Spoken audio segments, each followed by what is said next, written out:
sesini duyaram. Hara getsən mən səni axtararam.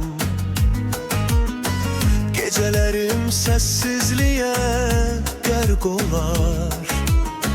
Səhərlərim sənlə nura boyanar. Bilirsən ki ayrılıqdan qorxuram. Bilirsən ki sən mənim tək varımsan. Gökyüzündən ulduzlardan səni soraram. Dənizlərdə dağda çöldə səni axtararam. Gökyüzündən ulduzlardan səni soraram. Dənizlərdə dağda çöldə səni axtararam.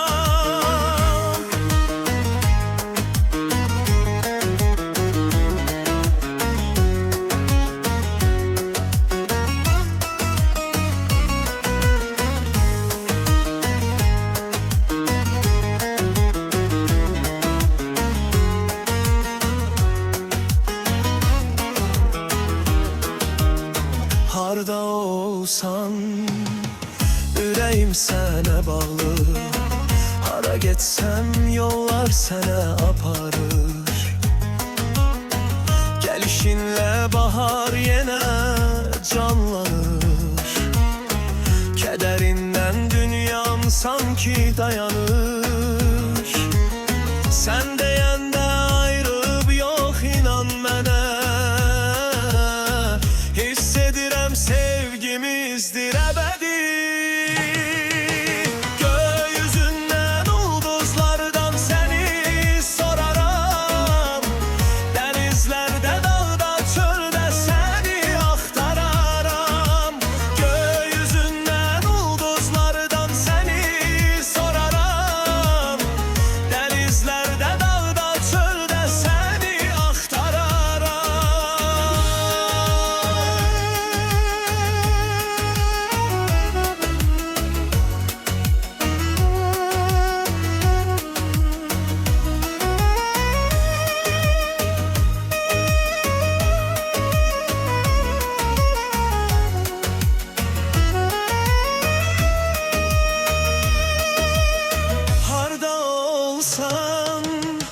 Nəfəsinlə yaşaram. Hara getsən xəyallarınla varam. Yanımdaykən zaman belə dayanır. Uzaqdaykən qəlbim səni axtarır. Sən deyəndə bu sevgi heç bitməz ki.